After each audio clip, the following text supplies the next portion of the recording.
Radio Claret América presenta Sediento de ti, la palabra, fuente de vida, con el sacerdote misionero claretiano Tony Díaz. Reflexiones diarias del Evangelio. Aquí iniciamos.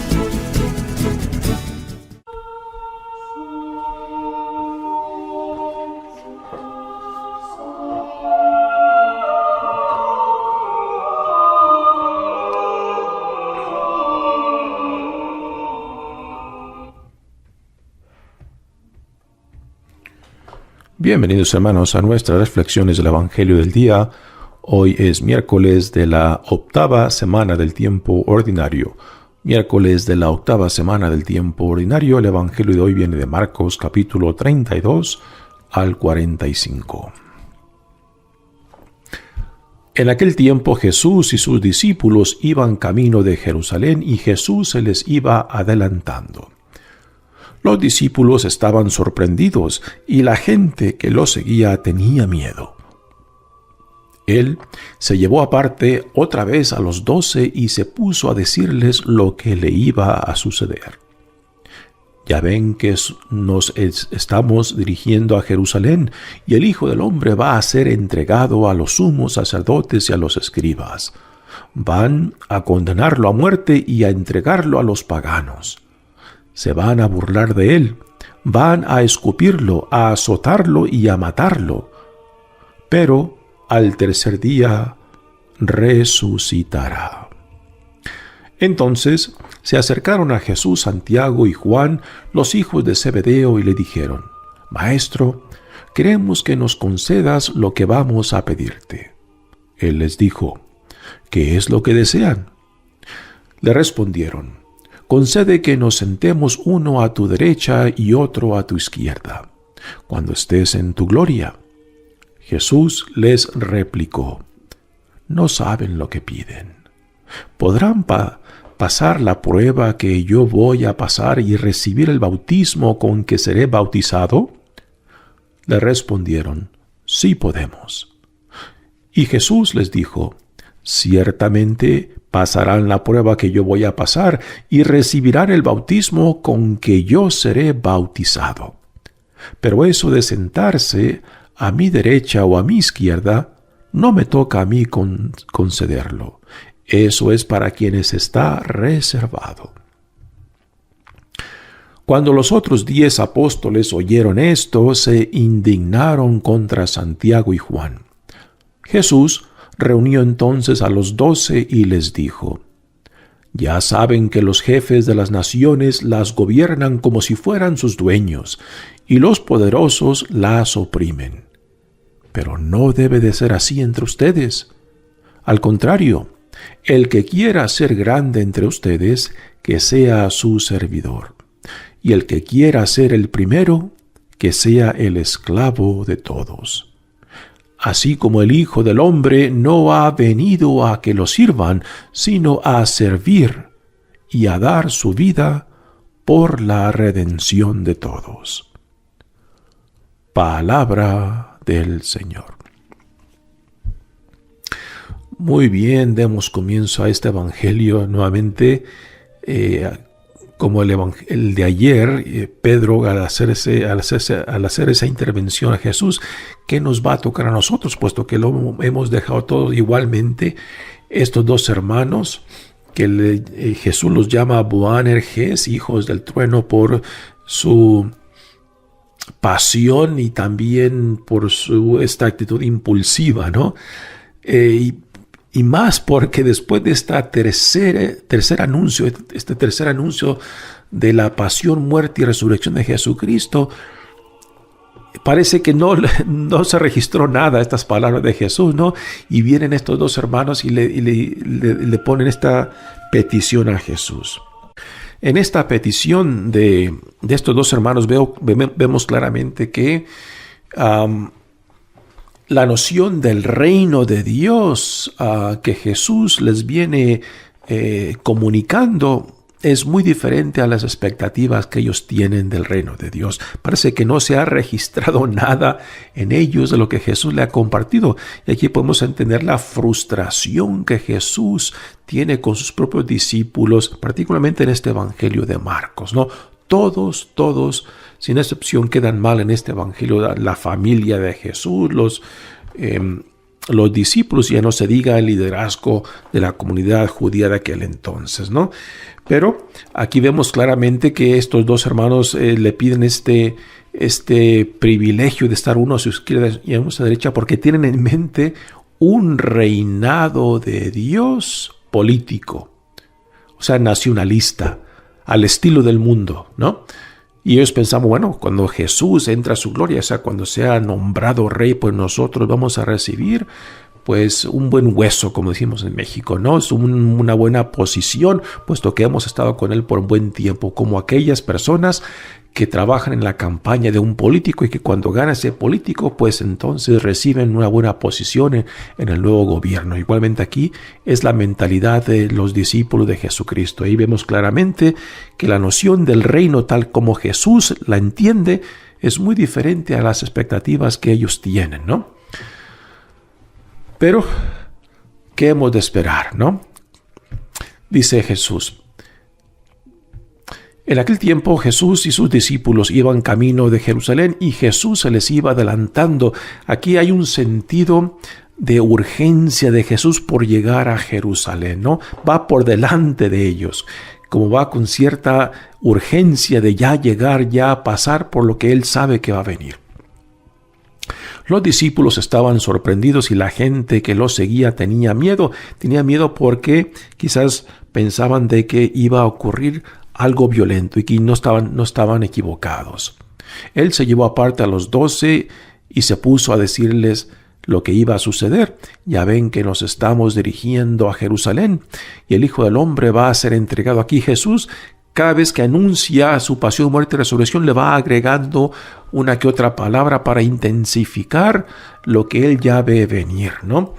Dice, van a condenarlo a muerte y a entregarlo a los paganos, se van a burlar de él, lo van a escupir, a azotarlo y a matarlo, pero al tercer día resucitará. Son una predicción bastante violenta, ¿no?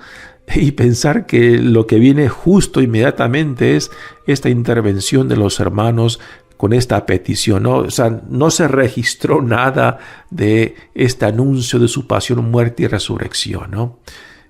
¿Qué pasaría por la mente de Jesús cuando después de esta tercera mención de su pasión, muerte y resurrección simplemente no se registra nada? O quizás los discípulos tienen miedo de preguntar, como en las otras dos veces lo manifiesta el evangelista Marcos, que no sabían entender lo que Jesús les decía y por ahí tenían miedo de indagar, de preguntar a qué se refería, ¿no? Quizás eso sea, ¿no? El por qué simplemente no le preguntan más, ¿no? Ahora vienen los dos hermanos. En el Evangelio de Mateo no son los hermanos los que le hacen esta petición a Jesús, sino es la madre de estos dos hermanos, ¿no? Aquí son los hermanos. Dice, Maestro, queremos que nos concedas lo que vamos a pedirte. Él les dijo, ¿qué es lo que desean? Concede que nos sentemos uno a tu derecha y otro a tu izquierda cuando estés en tu gloria. Nuevamente, esto es prácticamente el mismo trasfondo del Evangelio de ayer, cuando Pedro le dice a Jesús, nosotros nos hemos dejado todo por seguirte, ¿qué nos va a tocar, ¿no? ¿Qué recompensa tenemos? Este es el mismo trasfondo de esta intervención de estos dos hermanos. ¿Qué nos va a tocar, no? Porque hemos estado contigo ya por lo menos 3 años, ¿no? Y cuando entres en tu gloria, pues algo bueno nos tiene que tocar. Y Jesús le contesta, no saben lo que piden. Podrán pasar la prueba que yo voy a pasar y recibir el bautismo con que seré bautizado. Por bautismo Jesús se refiere a su pasión, muerte, ¿no? Que él ya sabe que va a venir, ¿no? Si Jesús ya vio lo que hicieron con Juan el Bautista, ¿por qué él va a pensar algo diferente para él? Puesto que el mundo se le está echando encima, ¿no? Porque los valores del mundo no son los valores del reino.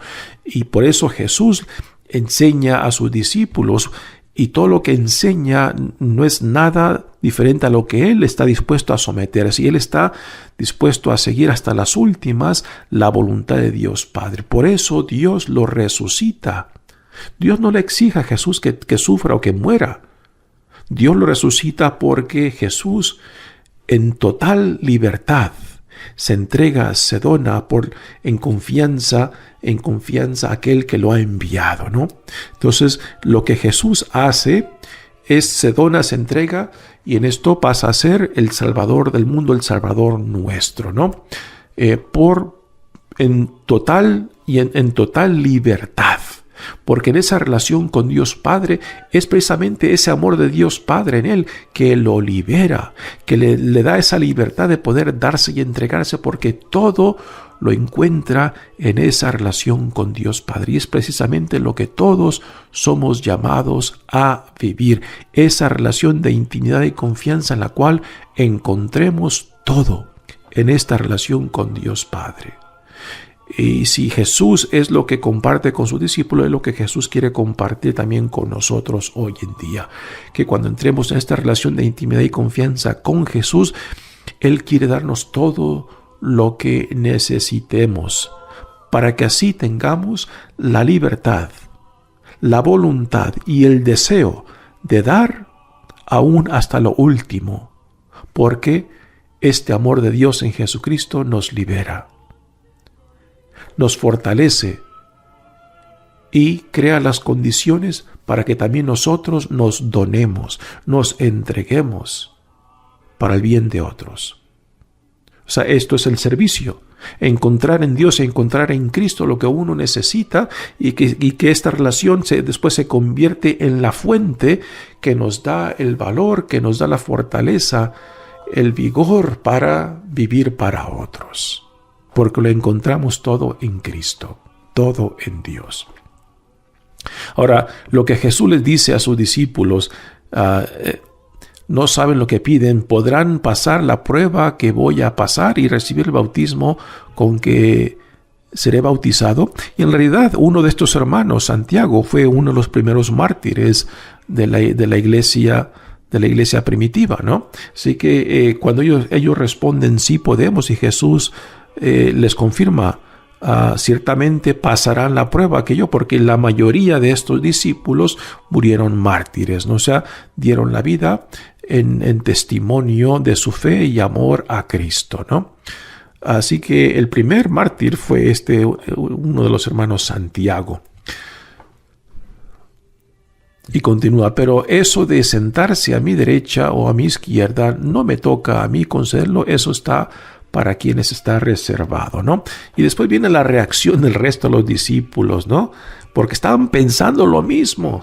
Por eso se molestan, se enojan con estos dos hermanos cuando los otros 10 apóstoles oyeron esto, se indignaron contra Santiago y Juan, porque ellos tenían lo mismo en mente, ¿no? O sea, es el trasfondo de las palabras de Pedro, ¿no? Nosotros lo hemos dejado todo, ¿qué nos va a tocar, no? Jesús reunió entonces a los 12 y les dijo: ya saben que los jefes de las naciones las gobiernan como si fueran sus dueños, y los poderosos las oprimen. Pero no debe de ser así entre ustedes. El llamado de Dios en Jesucristo es el llamado al servicio. Y el servicio solamente puede ser posible cuando uno en carne propia ha vivido el amor, la compasión, cuando uno se ve reconciliado, sanado por la pura gracia de Dios. Entonces esto es lo que provoca en nosotros el deseo de corresponderle a Dios, no por obligación, sino por gratitud, porque a pesar de mí mismo, aunque no lo merecía, aunque no lo merezco, aunque no lo merito, igualmente, Señor, tú me lo has dado. Y esto es lo que despierta en nosotros el deseo de corresponderle a Dios, a Cristo, por pura gratitud. De aquí nace el servicio del cual ahora Jesús habla. Dice: al contrario, el que quiera ser grande entre ustedes, que sea su servidor, y el que quiera ser el primero, que sea el esclavo de todos, así como el Hijo del Hombre, que no ha venido a que lo sirvan, sino a servir. Así que Jesús mismo nos modela la vida a la cual Él nos llama. Que el servir a Dios, el glorificar a Dios, se lleva a cabo en el servicio al prójimo. Y a dar la vida por la redención del mundo. Termina el Evangelio de hoy. Bellas palabras, pero hay que saber entenderlas para entrar con ojos muy abiertos al discipulado al cual Jesús nos invita, al servicio. El amor a Dios, el amor a Cristo se tiene que manifestar claramente en el servicio al prójimo y particularmente a aquellos más vulnerables entre el pueblo de Dios. Mi nombre es Padre Tony Díaz, misionero claretiano. Que Dios los bendiga. Radio Claret América presentó Sediento de ti, la palabra. Fuente de vida. Sus comentarios son importantes. Contáctenos en radioclaretamerica@gmail.com.